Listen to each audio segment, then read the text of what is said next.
Hey guys, thanks for listening to the podcast. In this episode, we talk about mediumship with Shannon Wilson. We talk about what it took for her to develop her gift, what we can do to develop that gift in ourselves. We talk a little bit about how that gift is popping up or being more known and more aware with certain children in our population, and how we might make it useful for us to live a more aligned life. I hope you enjoy it. God bless. Number one podcast right now, telepathy tapes.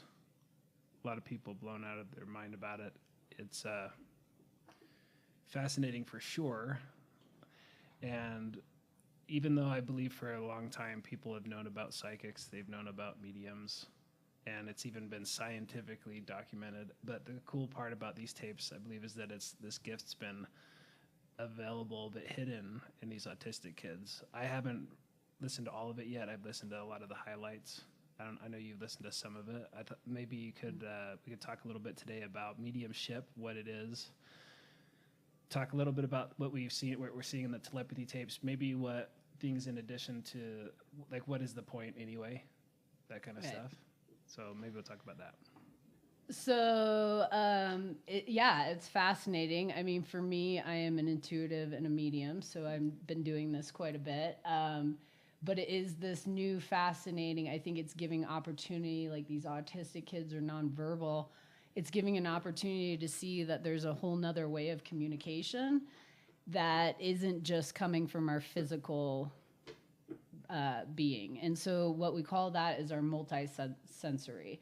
So everybody has their physical senses, which are, seeing, hearing, feeling, touching, tasting. And then we get into our clairs, which, like, clairvoyance is clear seeing, clairaudience, clear hearing, claircognizance, clear knowing, which is another way to communicate, which I would say everybody has the ability to do it. Some are more natural at it than others. Like for myself, it's not something that I was seeking or like, oh, I want to do this. It's just natural. And for me, it was starting to find out like, oh, this is what's going on, right? But in that of meaning, and I believe they even talk about it too, but like for us, how many times and most people have experienced this, where they might think of somebody and then all of a sudden that person calls, right? Right. Like it's a very common thing. Well, what is going on there, right? So what I believe the telepathy tapes are starting to show people is that there's way more information and things going on than we can see from our physical eyes. But before I have another question, so clairvoyant, clairaudient. Clairvoyance is clear seeing. So clair is just French for clear. So you're seeing visuals of symbols and things like that. Yeah, and so it would be seeing in your mind's eye, right? So, and I think I've brought this up to you too. Like when I'm teaching classes to people learning mediumship and psychic abilities, we'll go into an exercise where I'll have them close their eyes. And I'm like, okay, we're all going to the beach, everybody. Let's visualize the beach, right? So in your mind's eye, it's not like how we see here physically. So it's in your mind's eye. It's impressions. It can be symbols or images. And then like if I'm like, okay, tap into your clairaudience, what can you hear? It's like hearing in your mind what that sounds like. It's not actually physical, right? And then so for me personally, I didn't realize I was a medium for a really, really long time because I thought I'm based off of Hollywood. So I was like, oh, if you have that ability, like this ghost or this presence would like be physically in front of us and like we would both be able to see it. So that is genuine mediumship. That's called physical mediumship, which actually doesn't happen that much anymore. But in that, so for the whole time, they were like, no, you're a medium. I'm like, no, I'm not, because I thought I was going to actually physically see. Didn't realize I was actually communicating through my mind's eye or having a clear cognizance, which is clear knowing. Like all of a sudden, I just know things. Mm-hmm. How would I know that? And then I would get feelings of certain things and whatnot. And so starting to realize like, oh, wait, no, I am communicating to the other side. And so that's also how it kind of comes in on my psychic abilities too. Yeah, so everybody has these impressions all the time, and they have the thought of someone's going to call. I had that once with somebody that I hadn't seen in, I don't know, a year and a half, and boom, comes to mind. I get a text message. I've seen that happen, and people hear about it. So to me, one of the ways to start realizing that this is existing in the human condition, it has been, and it's still, and is to start taking notice of it. And so in that sense, maybe it's a little bit silly that it's expected that science would be required for some sort of proof, evidence for us to accept something that's not scientific. It's beyond the whole scope of the scientific method. Yeah. I mean, you can. It's I guess a requirement in the evolution to transition from that mind scientific understanding into the intuition, which is what you're talking about, right? Yeah, and it is what I believe. I think we were way more intuitive back in the day when we didn't have all these distractions, right? So we live in a really, really busy world, and it's fascinating because people are more connected now than they ever have been. But they're not. They're actually really disconnected. They're going external and looking at all these things, and it's distracting. Where internally there's a lot going on, but we've also haven't been trained to listen to ourselves or trust, right? Because there's taboo. It's like, oh, that's woo-woo-y. That, who are you to say? We live also, and when we're talking about science like material, right? Like they want to prove something. Well, even science in itself is realizing everything is energy. This dense table is energy. Everything is energy. The field in between us. Everything is carrying information too. And so it's another way to communicate like outside of the physical being. So I also was wondering, I know in a lot of cases some of these kids are actually brilliant, off the charts, intelligent, and maybe not necessarily, maybe some aren't. But one thing I've noticed is that I have a relative that's special needs, and most of the special needs, if not all, I can't even think of one person that I know that isn't super happy all the time. Oh my God. And so I've thought, man, is that a byproduct of like an atrophied mind, or the egoic mind smaller? Because I mean, growing up, there was a thought that these are special souls that God didn't want them to be subject to the absolute cluster life is, so they're kind of insulated from it, and the special thing. And then when we talk about these gifts, which people revere as being these magnificent gifts, where what we've talked about before is plants know who you are, and they know when you're 2,000 meters or kilometers away from your home, or some weird stuff out there. Animals, they're working in that domain. Totally. By the way, and you ever seen those horses at the British Parliament or whatever, the guards? They're like biting people that like try to pet them. You're not that video you just said. Yeah. And I love that. Then the autistic or the special needs person comes over there, the blind person, whatever, and this horse is just like loving. They're totally working in that field. So this isn't like something that's so abstract and so beyond. If animals are doing it, plants are doing it, everyone's doing it. It's just we generally speaking have this major block in the mind to it, right? Absolutely. Well, by nature, the mind is dualistic, right? So it says it's either black or white. The spirit is all embracing, and so what I believe is that it's in the multisensory. You're utilizing these abilities that are able to access certain things. Like, I'll tell you, I had an experience the other night, and I had this at the beginning before I started realizing I had abilities, and I was like, is this really happening? But one of the things that I will have happen, and it happened very concrete the other night, I was in a complete dead sleep. I wake up out of nowhere, like just shoot open, and it wasn't my normal 4 o'clock lessons either, but it was like 2 o'clock or something, and I'm like up, and I'm like, okay, and all of a sudden I hear Reagan get up out of bed at like 2 o'clock in the morning, and she comes in. Well, she was sleepwalking, and she was like, Mom? what time is it? And even though it wasn't even a major thing, but my energy was already up and awake before she even got up, right?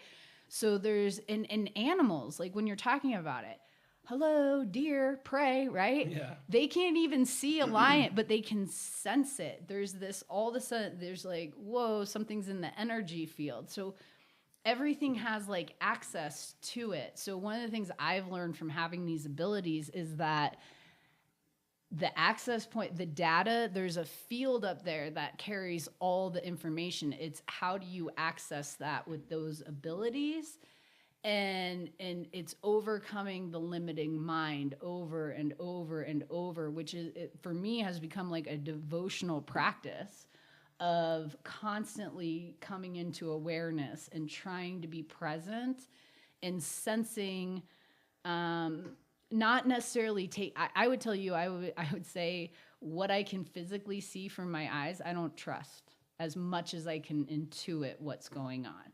And that I would go back to like when I was a kid, like I would see people that like what society would be like, oh, that's not a nice person, or they're home or whatever, and could see the pureness right away. I could also see it with people who were trying to present themselves as all like put together, but they had bad intents or whatever. Mm-hmm. So then when you're talking about special needs people, oh my God, my favorite energy field. Like they typically don't have the egoic operating system in place in that way. So they don't have this limitation. It's as pure as can be. So a lot of times when I'm working, and I think I was telling you this, I have one client who brings in a son who was totally functioning, was fine. All of a sudden when it started going internal, they still can't figure out what's going on, but he's nonverbal now. And so much so that they've had to put him in an adult home because mom can't take care of him anymore. So they'll bring him in to communicate. Now, I mean, when he's sitting there, he can't even make eye contact with me. He's usually like rocking. When I get into this kid's energy field, oh my God. He can understand, like, I don't even know how to articulate this, but like, he hears things musically, like everything has this like frequency and tone, and he's able to put these things together in his mind, but he can't verbalize it out there. Also, his imagery, like, because I'm able to pick up on what people are seeing, because I'll start to get an image. And so I could go in and I could see, I'm like, oh my God, he has created, because he's so isolated from the world, he has created this whole entire world in his mind. Like it's this whole medieval, and all these characters have these things, and he's living out this whole, if you were just to look at him, you would never guess that, right? And so part of why his mom brings me in is, and also I love her. She is very much like, she's like, I know my child's in there. I'm trying to communicate best that I can, and it's nonverbal anymore. So she's learned how to communicate other ways, but still brings them in so that I can basically validate a lot of this stuff going on for her. But even think about Helen Keller. Like, she did not have the ability to see or hear, right? She did at first, but then she lost it. And so the way she would gauge in the world was she was energetically able to learn all these other, all of these things without using her physical sight or hearing, right? And I think I told you that story. I'll have to look it up. But the one that just blew my mind away was when they were talking about these people had come see her, and it was like 5 years later, she had another event, or there was people there, and she was able to recognize one of the people there that had been there a long time ago. Well, she couldn't see or hear him. Right. How was she able to do that? Right. That's another sense. And so let's say in more practical terms, which, by the way, my friends know about you and talked to them for years. And, you know, they until you've actually experienced an interaction where someone's starting to tell you things that you're like, what, you know? I actually like sending skeptics to you. It's kind of fun. But in practice, this kind of stuff where, let's say you go into a business arrangement and everything looks good on paper, but you just have a sick feeling about it. And there are people that will adhere to that intuition, and there are people that won't. Mm-hmm. And So the more that this again, I believe it's happening all the time. The more that maybe you pay attention to it and at least kind of give it some credibility potentially. You know, the more this kind of stuff goes out there, I feel like the more people have an opportunity to see, it could be really valuable. I also want to bring up the fact that there's a trap here too, that just because something's not in form, like it's cool because we're the ultimate thing that creates all of our suffering is fear of death. So anything, if you look at the bottom of every insecurity, every fear, it's always death. And so we have this faith of that we won't actually die. So when you see something occult, or you see something that's, you read about near-death experiences, or you start paying attention to mediums, and maybe, you know, for a lot of people, this stuff's getting validated by these like PhD people, that there's a whole reality that's invisible, but you already intuit, but you're starting to see evidence of it.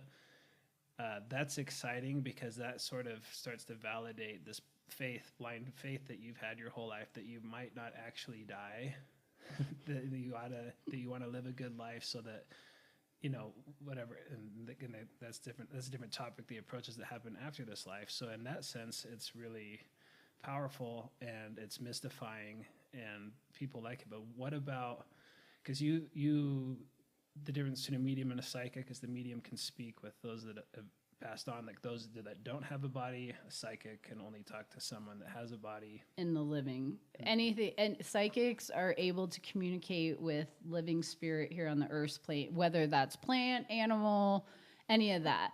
Mediums are able to communicate with spirit on the other side, or loved ones. So, and I've told you this, in the business, we got a little saying for that.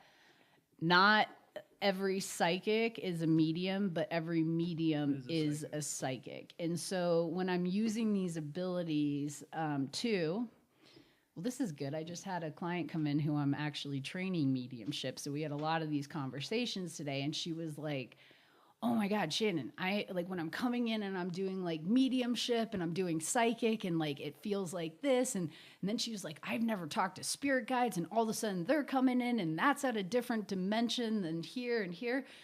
So in the unseen too, like in the physical, so when we're doing psychic, it's all here and accessible. So for me, energetically, it's like easy to kind of move around because it's right here in front of me. But when I'm doing mediumship, I gotta like reach up. It's like I'm getting the cup out of the top shelf, and it's like more of a strain. But in that, it's mediumship. It's more of a three-way connection. It doesn't always have to be, but when I'm working, I have the sitter, and I'm using their energy to connect. Then I'm connecting up to spirit. But it's not just me in there that needs to work in it. Spirit is also lowering their vibration to connect. And so it's a two-way connection. So part of what I was even talking to this gal today that I'm training is, she was like, sometimes my connections are like spotty, or they're not as clear as other ones. And what I have learned from having multiple spirits at one, I can like totally connect to one just fine. It's just like easy conversation, right? But then I go into the other one, it's like, ugh!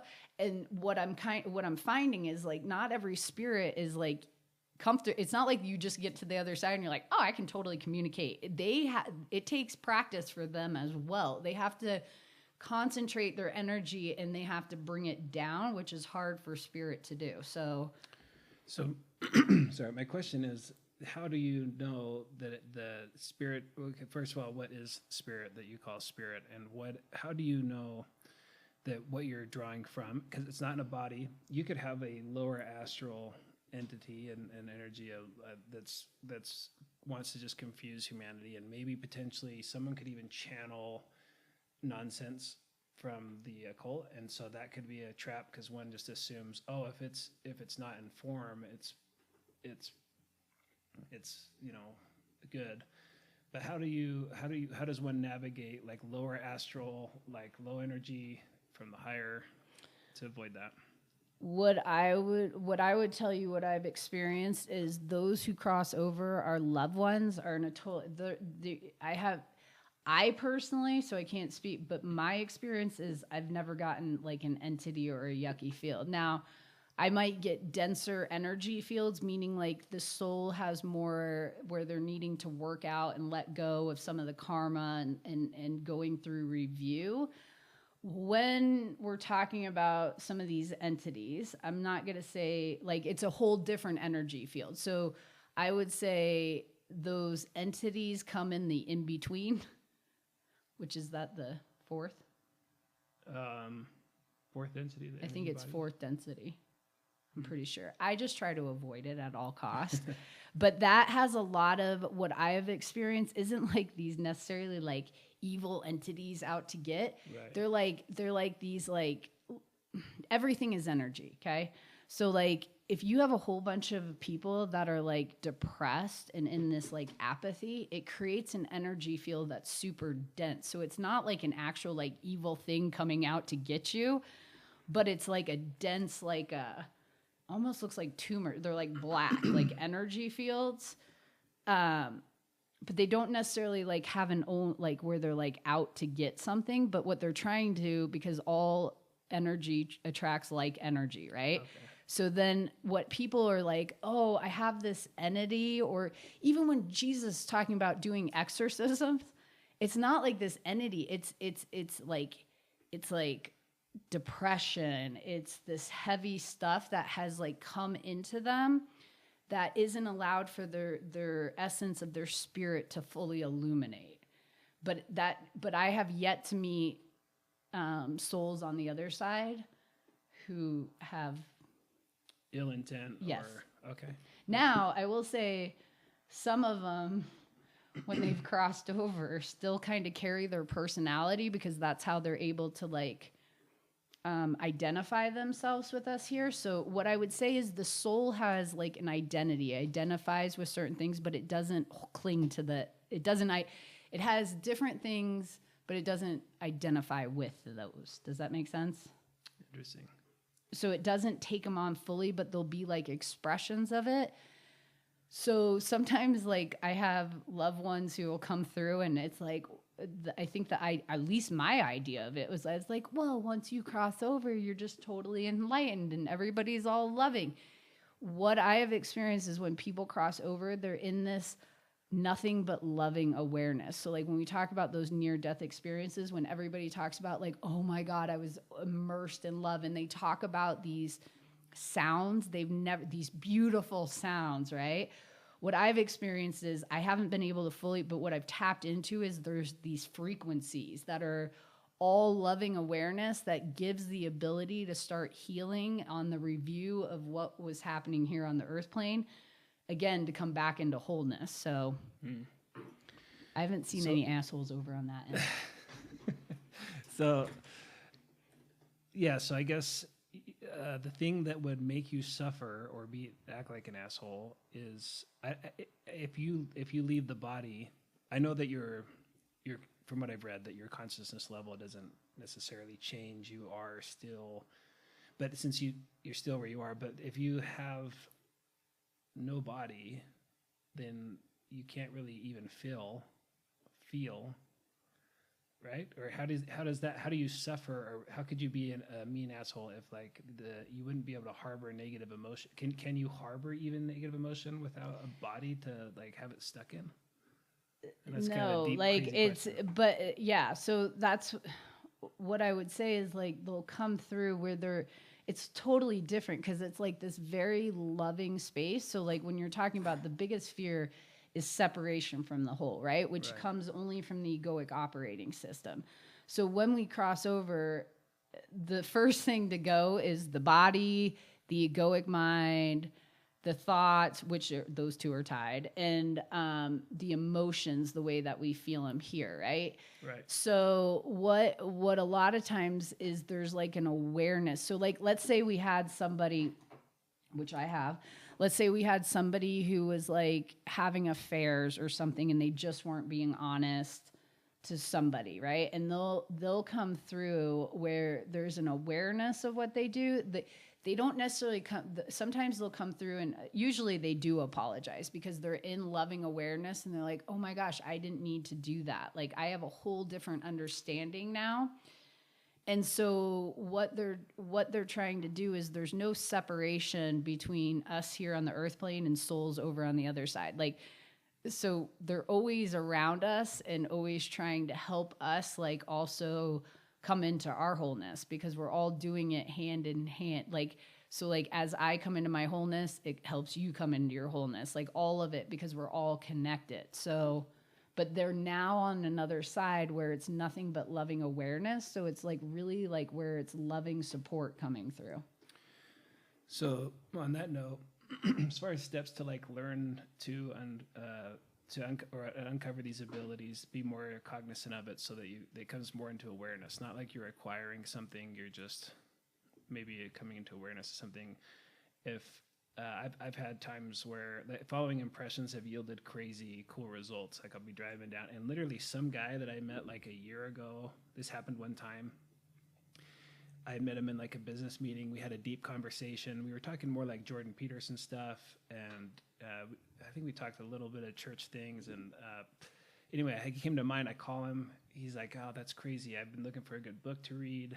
That's funny that you're calling me. I don't know. Do you have any good books?" And I told him, try A Course in Miracles, which is, by the way, a channeled text.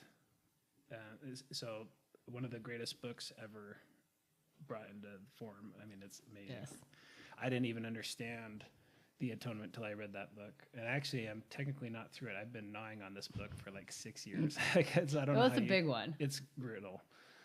But anyway, he read that book. A few months later, he calls me. We go to lunch, and he tells me how his dad, before he died, had this vision of him teaching all these people, and saw him as this potential for his son to be this amazing teacher. And he said, until I found that book, he said that book like totally brought context and brought this incredible level of truth. He gets called at his church to be a Sunday school teacher or something, and he starts just teaching A Course in Miracles, and it's like fire. And this is a guy, I don't know him very well. He's, I don't know, he's maybe 50s or 60s, I don't know. He starts crying. We're giving each other hugs in this restaurant, two grown men giving each other a hug over this, a book that we shared. And that was one of those times where I was like, man, I want to always follow my impressions, because I've seen positive fruit, so I know that's a good practice. What are the other kind of practices that you can do to start developing this gift that you teach in your classes? So the first thing, I just want to tap into this too, because when you're saying about symbols, the number one thing and so I will probably continually keep going back to the operating systems, because it's so important to understand. So the way that the mind processes is it likes it linear, logical. It likes to see all the things lined up. The spirit interprets through symbols. Everything is very symbolic. It's an impression of energy, right? And so in that experience, like when you're talking about like all of a sudden like we connect and all these things, it's like because there's actually no limitations in the energetic field, so you're crossing over. So how do I teach people how to do this? The first thing is trying to get out of the mind. And so that's why I always am talking about the operating systems. We spend the majority of the time up here thinking. And when you start getting in connection with spirit, it's more of a feeling. It's how do you feel? Where all of a sudden, like, I'll get in for mothers or anybody, like all of a sudden you get a feel, right? Like, oh man, I feel like I need to check in on this person. It's not something like you're usually thinking about. Does that make sense? So it's more of a feeling. Yeah, so maybe part of our unwinding is to stop even saying think. Yes. And so you've helped me with that. My dad's helped me with that. Oh my gosh, yes. So, yeah, stop thinking and pay attention to how you feel. I don't care what you think. Yeah. So feel is a much more evolved instrument. Yes. So a business, even let's just say a CEO goes into this meeting, he's like, yeah, man, it checks out, but this doesn't feel right. To be able to just and I don't know, maybe your shareholders are like, what do you mean you didn't feel right about it? And maybe they fire you as CEO. I don't know, but a more evolved human, and this is as the collective starts to do this, that will start that would be an acceptable thing. Yeah. Or in a relationship, you're like, this just doesn't feel right. Oh my God, just think about this. Okay. How many times? Okay. Well, maybe not because you're not with me all the day, but I can't tell you how many times I have clients come in, right? And they're in the midst of a divorce or trying to figure out if they should stay or not, right? Where I go in because I'm able to pick up all energy field, right? So I can pick up their thought patterns. And it's like they've been in this imprisonment of like trying to figure this thing out. But then when I look at them, because right away their soul's like, yeah, we knew. Yeah. But then we were trying to talk ourselves out of it. We were making excuses. So that's one of the things I teach, because in order to have to enhance these abilities, it requires a lot of trusting, because you don't have the physical. It's like I'm getting this gut intuitive. How are you going to know unless you like, right? And that's scary. We've been taught like only to rely on what we can see and feel or know.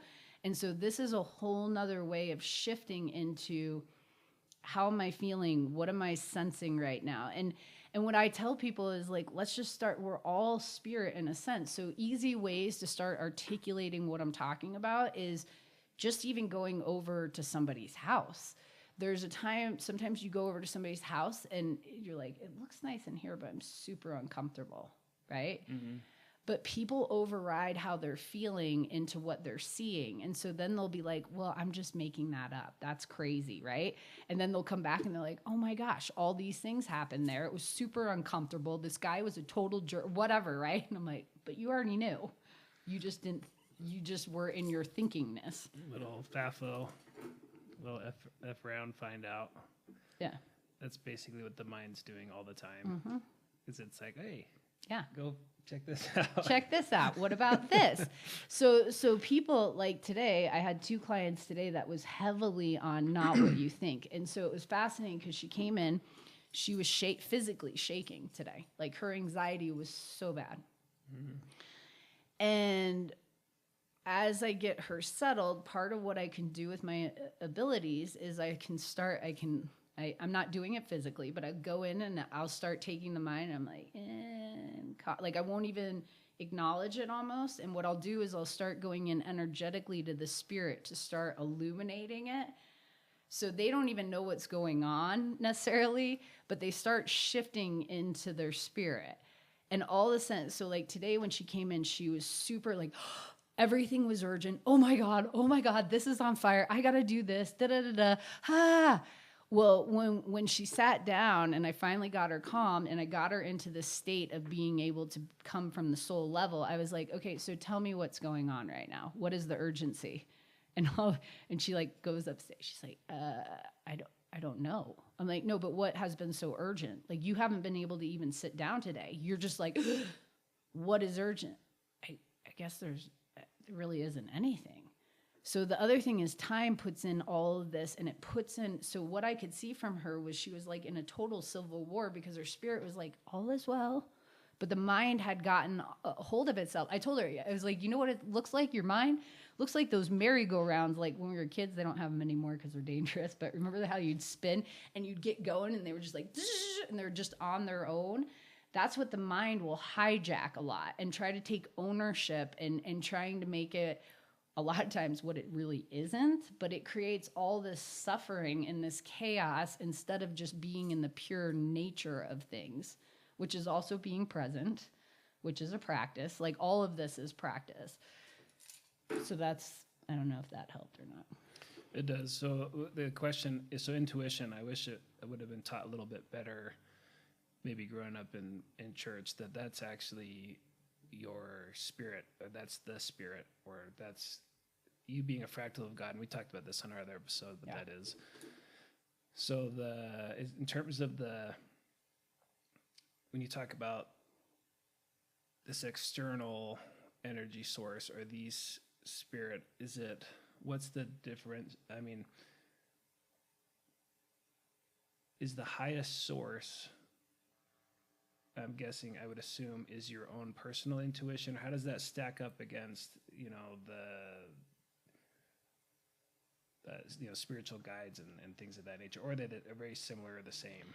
Very similar. Like, well, I believe what I've experienced is the soul is the meeting place of your higher self and in God. And so this holds all of your truth, like who the essence of your true self is, which is nothing but really loving awareness, right? Right. And then this guy comes in and then limits. But then, sorry, when you were talking about spirit guides are usually put in place to help assist us, like, and they're usually not like loved ones that we knew here on the earth plane. They're usually more evolved spirits who are not coming back down because they've risen above the karmic levels.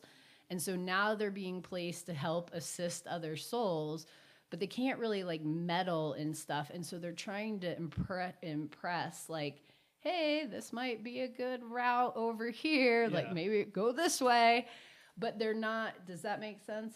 So they're different than your actual soul. Your soul is really powerful, but we haven't been taught to trust it because, oh boy, that would be messy. Then who's going to be in control, right? Like it's all a control thing. So if you start to trust your own self and come empowered, then you don't have to rely on the outward powers.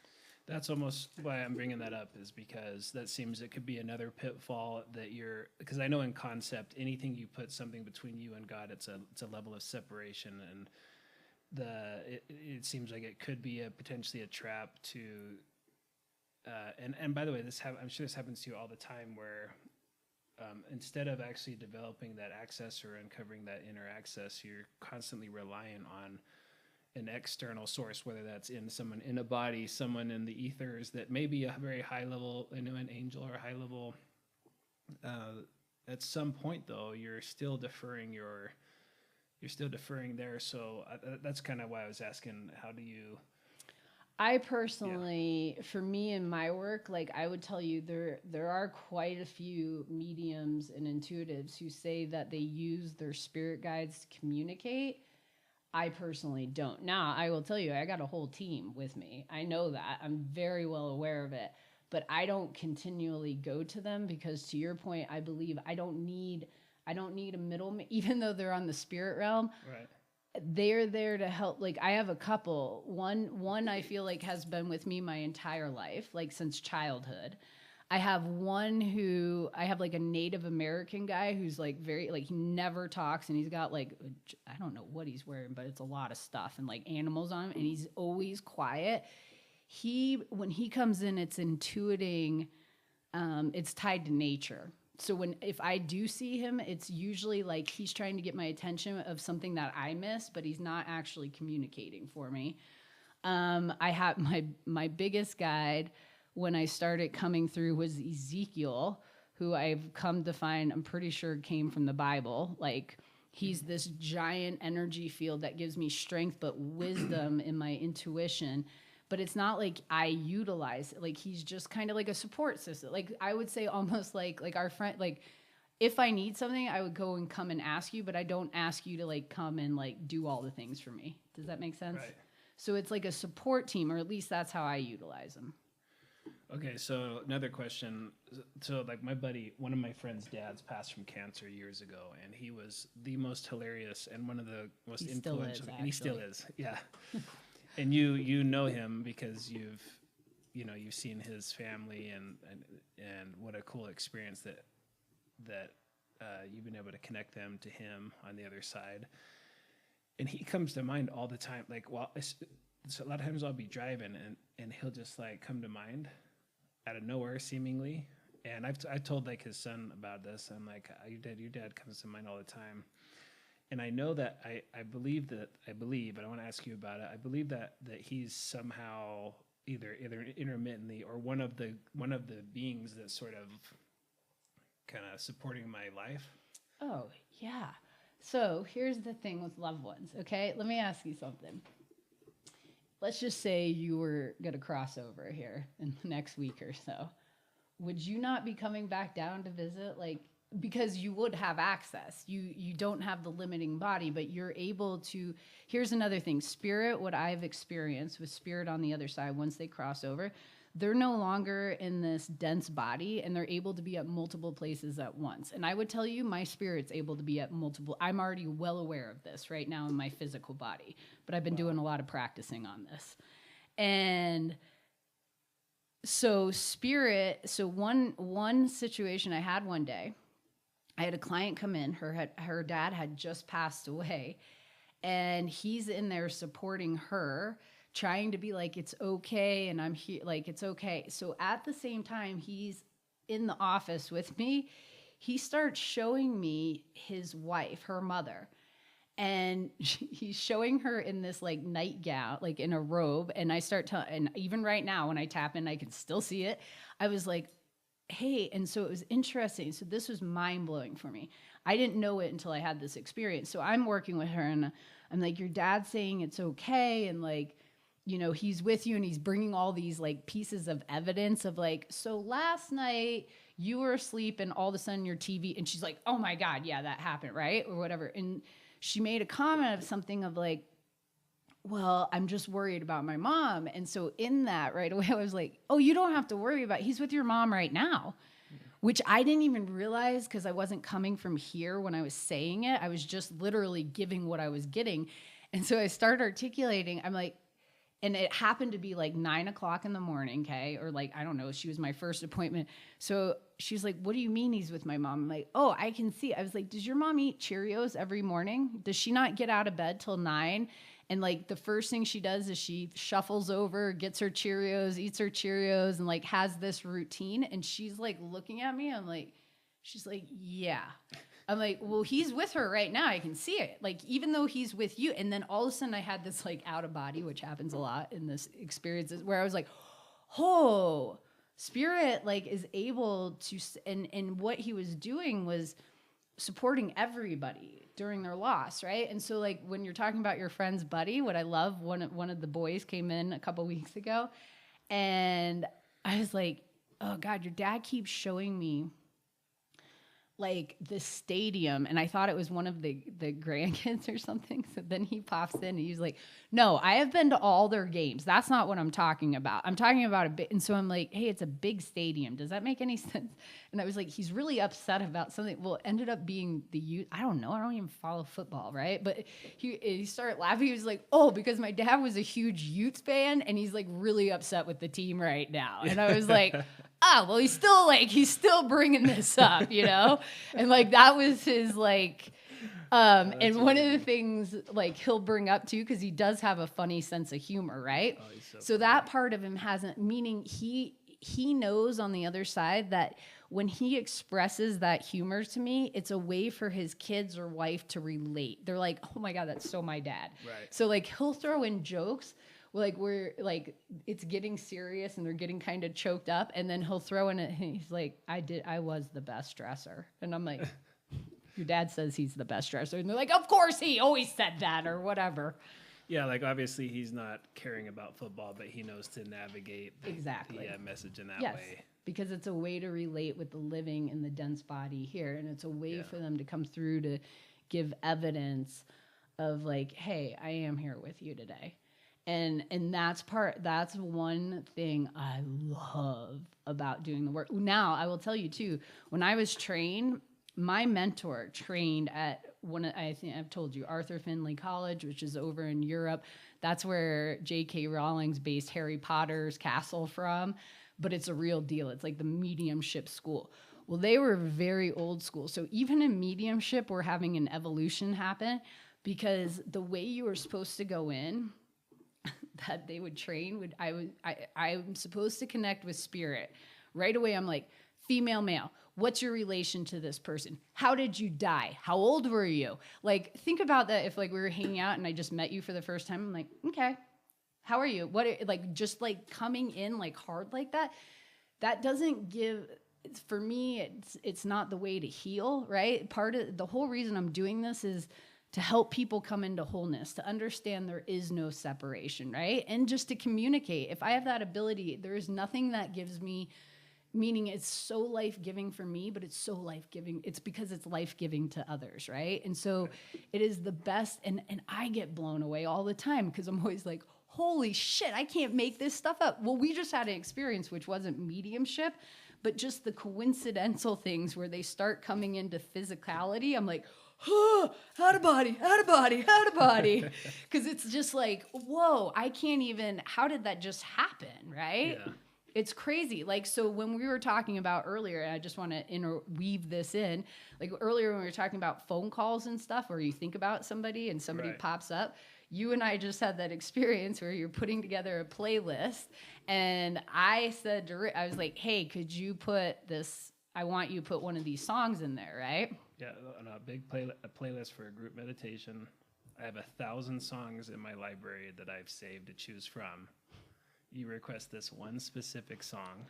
One specific that is not like any other song. You couldn't, it's like very specific. And then what happened? And you said, add that one. I go, oh, this one? And I think I said maybe the first 3 words of it. And in that second, boom, it came on the Alexa, and so, yeah, those are the serendipitous things. I feel like we just dismiss it all. We generally just dismiss everything the serendipitous or happenstance, and which is like miracle based too. Like in that experience, right? How many times do we write it off? Like, oh, that didn't happen. Why I was like, ha! And for me, I do this day in, day out, right? But even when it hits in and I have a witness, like where we have that experience, I'm like, oh, like it just vibrates at that high level. But there's a lot of things that if you don't believe in miracles, they're not going to necessarily happen. What I would say in this space that I've come into of like opening up of the possibilities of realizing everything is interconnected, it is like, it's like a freaking wonderland every day. I'm like, woo, and how are we going to go here? And this and that. And so many times putting things up into the universe to be like, hey, this would be fun. And then they're like, hey, Shannon, guess what? It's 2:00 this afternoon. We got it ready for you. And it's like, boom. And so that is so powerful. And the more you believe in it, like anything, the more it like becomes stronger and the universe gets in cahoots. So like no different than me in cahoots with the universe is no different than me in cahoots with spirit on the other side. Yeah, I would say even setting aside your ability to influence what happens with your intention, which is the power of the divine, that's the way you access it. I would say everything's already happening in such miraculous fashion that even the fact that you can get to work from like point A to B with if you ever drive down the street and you just pay attention to the drivers, like just look at the people that are behind these like 5,000-pound vehicles pummeling down the highway going 80 miles an hour, doing their makeup, or it could be like an old lady that can't see everything. And it's like, it's a freaking miracle that even, and so kind of like the red car thing, once you start thinking about red cars, you see red cars. So if you could even spend some time starting to acknowledge just the miraculous that's going on all the time, we can start to feel more grateful of like what a miracle it is that, and I believe that's one of our pathways to gratitude. Also empowerment, because there's some things we're maybe not super grateful for when they happen. Mm-hmm. But as we've talked about in other episodes, that's a catalyst to that you are creating. You are calling into your experience in equal miraculous fashion to, my nephew that had this crazy surgery last weekend where they removed a foot of his intestine, and it was just everything working the way it did, and I don't know. I do feel like every moment's miraculous, and the more we pay attention to it, the more we're gonna start seeing this non-visible, this energetic, the thing that is really what governs our life, universe, and experience. Amen. That is totally what governs it, and it's trusting in it. And so that's why when I'm talking about these operating systems, you can spend time up in your density, but all you're going to see is dense. All you can view it from there is separation. Like you can't see miracles happening through there, right? But when you start shifting into this spirit of things, you start realizing, oh my gosh, everything, and it's on divine time. There is no time in the spirit. There's so then you're talking about past, present, future, which is hard in quantum like for the mind to even grasp around. But there's no separation in it, so it's this flow. But our density is like, well, I put this up and I was hoping this would happen by now, but you have no idea. One of those old proverbs, which I'm going to totally screw it up, I'm sure, but like they talk about this guy who had a son, and he had all this property, and his son breaks his leg, falls off his horse and breaks his legs, and the neighbors come and they're like, oh, that's so sad. And he goes, maybe so. But he leaves it. Well, then all of a sudden a war happens and all the men are sent, but his son can't go because he has a broken leg, right? Oh, yeah. Do you get what I'm saying? And there's so many things like on divine time where we get anxious and we're like, it's not working in the way we think. That's the first problem, you're thinking. Yeah, thinking it. But everything is divinely orchestrated. And giving you what is fortunate at the time, however unfortunate it may seem. It just can't be otherwise, or else there would not be a just God if we were getting random distributions of events Nothing's and random. suffering. And that's one of the core axioms. And one more thing before we finish, because we're running on time, but I feel like society the last, 10 years or so, it seemingly has digressed, and it almost seems like this like spiral, and there are some real like biological factors. There's all sorts of stuff going on, but on some level, the optimism I feel is that we're actually, as humanity, and especially some of our younger kids, they're starting to be more aware of these abilities. They're not sounding so crazy. They're wanting to feel right about stuff. It comes with some gnarly consequence, because it's almost like you're pioneering into this area, and then you get thrown out in this open space, and a lot of people choose. It's that we talked in the other episode about this. It's almost a binary choice. You're choosing connection or separation, and it certainly seems like there's been like morality has been on, like people are challenging the moral fabric of society, especially this younger generation. They're challenging like everything that and it's really not beautiful. Well, but it's messy. It's messy. That's what I'm trying to get before. It's messy, but don't you feel and see that these and my dad reminds me of it all the time. But don't you see that this younger generation are more prime, more have better access to these things? It's more commonplace for what's the vibe here? Even the language, these teenagers, like you hear it in the nomenclature and stuff. But are you seeing in maybe the younger people you work with more sensitives, more intuitives, that kind of stuff? Oh, absolutely. Yeah. And if you just want to go into our evolution and history, we're in a time where we have learned and accessed all these things, like the industrial period, technology, all these things. Not saying it's been good, but some of it's been a little too extreme, right? So it's like course correct. It's like, but these kids coming up in a generation where they're not so much in survival mode like so many generations ahead of time were. So when you're not in survival mode, it gives you some time. Yeah. How am I feeling, right? If we went back to our grandparents in the Depression era and we were telling them what we're doing now, they would be like, are you kidding me? I don't care how you feel. Nobody got time for that. Nobody got time for that. Like, we're just trying to get a piece of rice off the floor, like, and so it's accessing, and as these people are more sensitive, it's forcing the denser, right? Like when we're talking about some of these kids when we're talking about the telepathy tapes coming out, it's like, wait a minute, they're starting to access, they might be limited in certain abilities, but it gives them access to a whole nother like way of living or experiencing life through an energetic field. And these kids coming up are trying, because as we keep evolving, folks, like it's not going to end. And part of at least what I have seen, or what I believe, is we're in the evolution of consciousness. And so as we keep rising, we're getting out of these density and starting to use other abilities where we can sense and be able to feel at greater and deeper levels. Viktor Frankl back in the day in Man's Search for Meaning said that there would be a time where technology would advance to a point where we would lose our sense of meaning in life through suffering. You know, just the battle of surviving is brutal, and it has been historically. And just in that alone, you feel accomplished because there's a sense of meaning in that.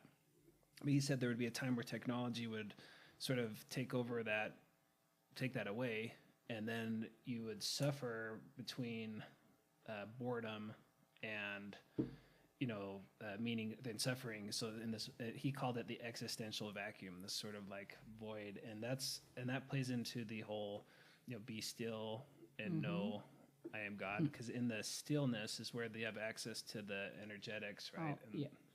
It is the most vibrant, and that's what it's counterintuitive, right? Be still and know, like, what am I doing? And people are too afraid to sit in their own being. But it's in those energy fields where you have the access point to everything.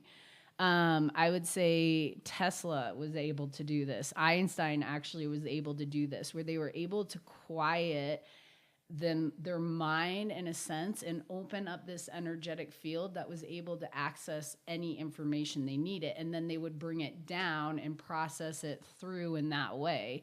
But